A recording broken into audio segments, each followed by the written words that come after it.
নেত্রীদের মধ্যে এখন প্রতিদ্বন্দ্বিতা হচ্ছে, প্রধানমন্ত্রী হওয়ার প্রতিদ্বন্দ্বিতা হচ্ছে। সুতরাং মানুষের কি অবস্থা তা নিয়ে ভাববার ওনার সময় নেই। আর তাই কলকাতাতে কোনো রাজনৈতিক দলকেই উনি লোকসভা নির্বাচনের আগে পথে নামতে দেবেন না, এটা উনি পণ করেছেন এবং ওনার এই পণে বিজেপি সহযোগিতা করছে। যদি বলেন কি করে বুঝলেন, এটা দিনের আলোর মতো পরিষ্কার। ধরুন মীনাক্ষীরা ব্রিগেডে মিটিং করবে, তো সেখানে তো সেনাবাহিনীর হাতে ব্রিগেড, দিদিমণি চাইলেই ব্রিগেড পেয়ে যায়। মানে এসইউসির মতো একটা ছোট দল, সে ব্রিগেড চাইলে দিদিমণি সুপারিশ করেন, বিজেপি সঙ্গে সঙ্গে, কেন্দ্র সরকার সঙ্গে সঙ্গে সেনাবাহিনীকে বলে দেয় এই দিয়ে দাও, দিয়ে দেয়। কিন্তু সেখানেও আপনারা দেখেছেন ব্রিগেড পাওয়ার জন্য তাদেরকে হাইকোর্ট করতে হলো, হাইকোর্টে মুখ পুড়ল সেনাবাহিনীর, শেষ পর্যন্ত একদিন আগে মাত্র ব্রিগেডের পারমিশন পেল। অর্থাৎ না কেন্দ্র চায় না রাজ্য চায় যে এরা পথে নামুক, বিরোধীরা পথে নামুক। ঠিক একই রকম ভাবে আইএসএফও যাতে মানে সফলভাবে ওই জনসভাটা 21-এর জনসভা না করতে পারে, তাহলে কিন্তু সেজন্য ওই গ্রাম বাংলাতে প্রথম আক্রমণ চালাও, তারপরে যা করার আমরা ব্লুপ্রিন্ট তৈরি করছি, প্ল্যানিং তৈরি করছি। কিন্তু ঠান্ডা ঘরে বসে ওর সমস্ত প্ল্যান ভেস্তে দেবে সাধারণ মানুষ। আর ওই যে প্রধানমন্ত্রী হওয়ার স্বপ্ন দেখছিল না, সেই স্বপ্ন এবার আর সফল হবে না। ইতিমধ্যে দেখেছেন যে উনি INDI জোটের মধ্যে বিরোধ বাঁধিয়ে দিয়েছেন।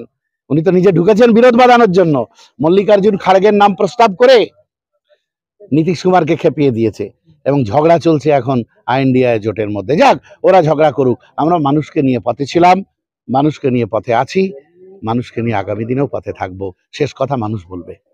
খড়গাছিতে আমরা দেখলাম যে আইএসএফ এবং টিএমসির মধ্যে গন্ডগোল বাধে এবং ক্যানিং পুরের বিধায়ক ভাঙড়ের পর্যবেক্ষক উনি হুমকি দিয়ে বললেন যে সবাইকে জিনা হারাম করে দেবে।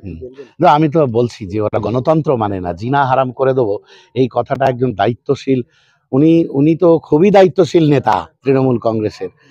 সেই দায়িত্বশীল নেতা শওকত মোল্লা, উনি বাবার বামফ্রন্টে যখন ছিলেন তখনও মানে বামফ্রন্টে এরকমই ভূমিকা পালন করতো বলে তৃণমূলীরা অভিযোগ করত। তারপরে সোনার ছেলে হয়ে গেল তৃণমূলে এসে। এখন জিনা হারাম করে দেবো যারা বলে, তারা তো গণতন্ত্রে বিশ্বাস করে না, আর সেটাই এরা করছে গোটা ভাঙড়ে। কিন্তু আমি একটা বার্তা দিতে চাই, শওকত বাবুদের মনে রাখা উচিত যে ভাঙড়ের মানুষ যদি মনে করে, ভাঙড়ের ওই রাজনৈতিক নেতাদের যারা জিনা হারাম করে দেবো বলছে, ভাঙড়ের মানুষ যদি মনে করে তাদেরও জিনা হারাম করে দেবো, তাহলে লড়াইটা কোথায় গিয়ে পৌঁছায়। আমরা ভাঙড়ের রাজনীতিতে, ভাঙড় শুধু না গোটা বাংলাতে আইএসএফ রাজনীতি করতে নেমেছে, নওশাদ সিদ্দিকীর নেতৃত্বে রাজনীতি করতে আমরা নেমেছি সেই লাঠি গুলির রাজনীতি বন্ধ করার জন্য। তাই উনি যতই বলুন যে আমি জিনা হারাম করে দেওয়ার রাজনীতি করব, আমরা কিন্তু ওনার পাতা ফাঁদে পা দেব না। আমরা শান্তির জন্যই, আমরা গণতন্ত্রের পক্ষে আমরা লড়াই চালিয়ে যাব। শেষ প্রশ্ন, আমরা দেখলাম যে আমাদের রাজ্যের মুখ্যমন্ত্রী মমতা বন্দ্যোপাধ্যায় প্রশাসনিক সভায় জয়নগরে গিয়ে উনি আল্লাহর কসম খেতে হচ্ছে, তাহলে উনি বুঝতে পারে যে সংখ্যালঘু মানুষ আমার পাশে। দেখুন, বিষয়টা হচ্ছে একটা মানুষ, আমি যখন কোনো কথা আপনাকে নর্মাল ওয়েতে বলবো, তখন আপনি আমার কথা যদি বিশ্বাস করেন, সেই আস্থাটা যদি আপনার উপরে আমার থাকে, তাহলে আর আল্লাহর কসম কাটতে হয় না। ঠিক আছে, এমনি আল্লাহর কসম মানে উনি জানেন না, উনি তো ওই জাতাভাবেই ধর্মকে ব্যবহার করেন। যাক, তো ওনার কনফিডেন্স আর মানুষের উপরে নেই, মানুষেরও আর ওনার উপরে আস্থা নেই, ওনাকে আসলে মানুষ বিশ্বাস করছে না।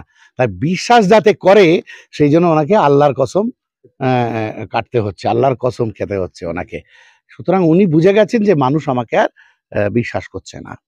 গত 21শে জানুয়ারি থেকে এবারে যে 21শে জানুয়ারিটা হবে, সেই 21শে জানুয়ারি লোকগুলো অনেক বেশি হবে বলে। অবশ্যই বেশি হবে। ওই আমি বলছিলাম, বা আমরা বিশ্বাস করি যে উনি তো নিকেশ করে দেওয়ার চেষ্টা করেছিলেন 21শে জানুয়ারি, নওশাদ সিদ্দিকী সহ আমাদের কমরেডসদের, আমাদের কর্মীদের ওই জেলে ভরে উনি চেয়েছিলেন যে সব সারেন্ডার করে ফেলুক। কিন্তু পথের আন্দোলন যখন শুরু হলো, একদিকে আদালতে আইনের আন্দোলন, আর একদিকে পথের আন্দোলন যখন শুরু হলো, এই সাঁড়াশি চাপে উনি সংকুচিত হয়ে পড়লেন। শেষ পর্যন্ত আদালতের রায় মুক্ত হলো। আর তারপরে আমরা হচ্ছি সব রক্তবীজের ঝাড়, বুঝতে পেরেছেন? শেষ করে দেওয়ার চেষ্টা করলেও তো হবে না।